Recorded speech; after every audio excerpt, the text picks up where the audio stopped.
आप green passport के साथ सफ़र करने में जो मज़ा आ रहा था, जो लुत्फ़ हो रहा था, जो भारत को मुंह तोड़ जवाब देने के बाद हुआ है, मैं सबको बोलूँगा ऐसा मज़ा ज़िंदगी में कभी नहीं आया। जहाँ पे भी जा रहे थे इमिग्रेशन ऑफिसर आपका ग्रीन पासपोर्ट देख रहे थे और पूछे थे कि where are you from Pakistan, वो उस जंग का जिक्र कर रहे थे और फिर उसमें वो तारीफ़ें कर रहे थे। और कोई मुसलमान था तो वो मुसलमान भी जो है वो वेल डन के निशाने दे रहा था। और कहीं कहीं हमें अगर कहीं भारतीय भी टकरा रहे थे तो उनकी शक्लें भी देखने जैसी थी। वो इस तरह मुंह छुपाते हुए नजर आ रहे थे कि उनकी शक्लें भी देखने जैसी थी। ये मैं बिल्कुल आपको हकीकी वाक़यात बता रहा हूँ कि पहली मरतबा मज़ा आ रहा था कि जी जो जिसमें हमेशा हम कहते हैं कि पासपोर्ट पे फ़ख्र होना चाहिए। अल्हम्दुलिल्लाह हमें अपने पासपोर्ट पे बहुत ज़्यादा फ़ख्र है और जो हमारे इस पासपोर्ट की इज़्ज़त इस वक्त पूरी दुनिया में हो रही है, अल्हम्दुलिल्लाह हर कोई जान रहा है कि जी दे आर रियली टाइगर्स।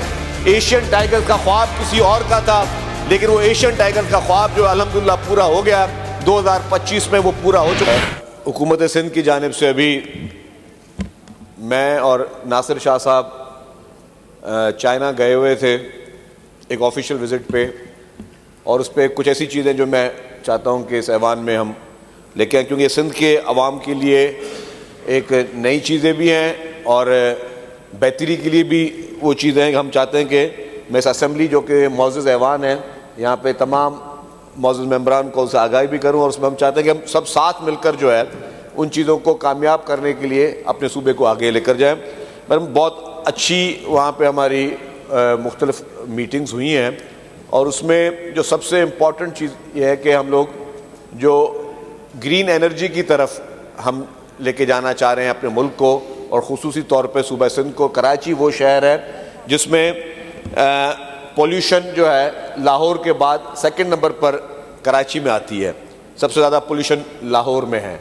लेकिन उसको भी ठीक करने के लिए वाहिद सूबाई हुकूमत थी जिसने सबसे पहले पूरे पाकिस्तान में पहले ईवी बसेस जो है वो हमने शुरू की। अब उसके बाद पंजाब ने भी वो शुरू की है।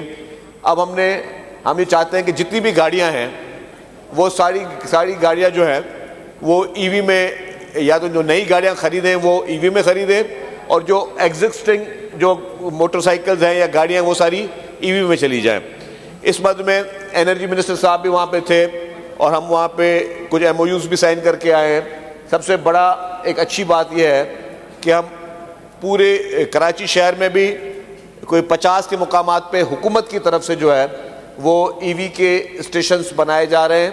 जिस तरह गैस स्टेशन होते हैं उसमें ईवी के स्टेशन होंगे कि हर आदमी जो है उसको हर जगह पर मिल सके। और इनिशियली फर्स्ट फेज़ में हमने ये किया कि सिंध भर में हर 50 किलोमीटर के बाद जो है वो ईवी का चार्जिंग स्टेशन होगा, ताकि लोग जो गाड़ियां लें और वो जहां तक भी जाना चाहें तो सिंध भर में हर 50 किलोमीटर पे वो स्टेशन उनको अवेलेबल मिलेंगे। जिससे मैं समझता हूं कि इसको हम जो ग्रीन एनर्जी की तरफ जा रहे हैं इसमें दो फ़ायदे हैं। एक तो ईंधन का आपका कम इस्तेमाल होगा, ईंधन के मद में जो आप एक्सपोर्ट करते हैं उसमें आपके ज़र मुबादला भी बचेगा। सेकेंड ये कि लोगों को सस्ता पड़ेगा। पेट्रोल जो कि महंगा है, डीजल जो कि महंगा है, उसकी जगह पे आपको सस्ती एनर्जी मिलेगी और सस्ते आपको वो सफ़र मिलेगा जिससे लोगों की ज़िंदगी बेहतर होगी। और जो माहौलियाती हम बात करते हैं, क्योंकि सबके बच्चे जो है, सबके फैमिली मेम्बर और सब लोग जो है वो अपने जिस फ़िज़ा में जा रहे होते हैं उस फ़िज़ा की आलूदगी की वजह से हमें ग्रीन एनर्जी की तरफ आना पड़ेगा। तो उसमें मैं समझता हूँ कि ये हम सब के लिए ये अच्छी चीज़ है। और उसमें हमने ये भी टेक्नोलॉजी लेके आ रहे हैं कि जो एग्जिस्टिंग लोगों की गाड़ियाँ या मोटरसाइकिलें हैं, यार हर आदमी को नहीं बेच के जो है वो ईवी खरीद सकता, उसको किस तरीके से ट्रांसफॉर्म किया जाए, वो गाड़ियाँ कन्वर्ट किस तरह हो सके, तो उनको भी जो है वो हम ईवी पे कन्वर्ट कर रहे हैं। इसी तरीके से जो सबसे बड़ी बात है कि दुनिया की सबसे बड़े में बड़ी कंपनी जो ईवी मोटरसाइकिल्स बनाती है, जो ईवी कार्स बनाती है, जो ईवी के छोटे ट्रक्स बनाते हैं, जो ईवी की बसेस बनाती हैं, वो कराची में प्लांट लगाने के लिए आ रही है। ये दुनिया की सबसे बड़ी कंपनी है और हमने उनको गवर्नमेंट की तरफ से मुकम्मल अश्योरेंस भी दी। और अब वो मैन्युफैक्चरिंग हमारे अपने सूबे में, हमारे अपने शहर कराची में होंगी, और यहीं से वो चीज़ें बनकर यहाँ के लोगों को भी फैसिलिटी मिलती रहेंगी, उससे उसकी कॉस्ट कम हो जाएगी। हमारे पास जितनी हम महंगी गाड़ियाँ ख़रीदते हैं उसके 25% प्राइस पे वो गाड़ियाँ यहाँ पे अवेलेबल होंगी।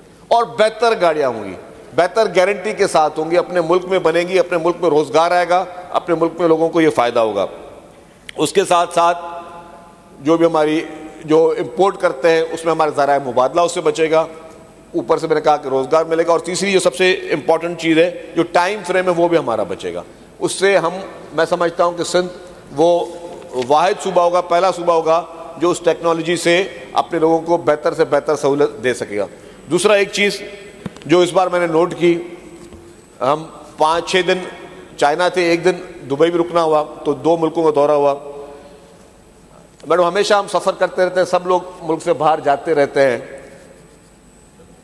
मेरा दुबई जाना पहली दफ़ा जब हुआ तो 2020 में हुआ था।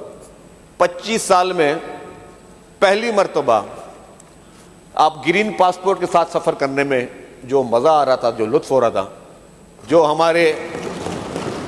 जो भारत को मुंह तोड़ जवाब देने के बाद हुआ है, मैं सबको बोलूँगा ऐसा मज़ा ज़िंदगी में कभी नहीं आया।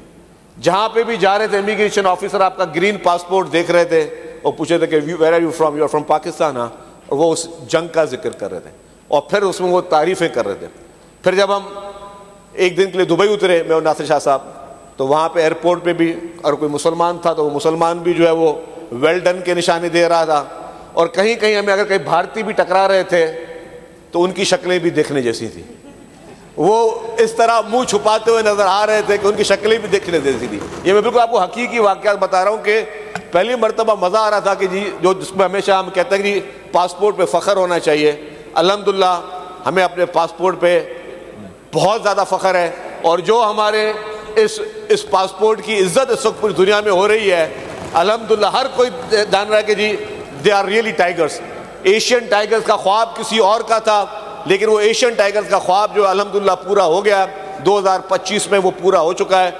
दुनिया भर में जहाँ पे भी, चाहे चाइना में गए हों, ज़ाहिर काफ़ी गुफ्तगू वहाँ पे मुख्तलिफ लोगों से हो रही थी, वो भी तारीफ़ें कर रहे थे। और फिर जब दुबई में जा रहे थे तो कहीं अगर किसी दुकान पे जा रहे हैं, किसी होटल में खाना खा रहे हैं या एयरपोर्ट पे जा रहे हैं, लेकिन जो उस ग्रीन पासपोर्ट की इज्जत मिल रही थी, और जो भारतीय जो कि हमसे ज़्यादा यूएई में और इन जगहों पर हैं, और जिस तरह उनको कोई पता चल रहा था कोई पाकिस्तानी और उनकी जिस तरह शक्लें उनकी बनी हुई थी, अल्हम्दुलिल्लाह मज़ा आ गया। तो मैं एक दफ़ा फिर सलाम पेश करता हूँ हमारी तमाम फोर्सेस को, हमारी पाकिस्तानी गवर्नमेंट को, कि अल्हम्दुलिल्लाह पाकिस्तान का सर जो है पूरी दुनिया में फ़ख्र से बुलंद है। Thank you madam ji.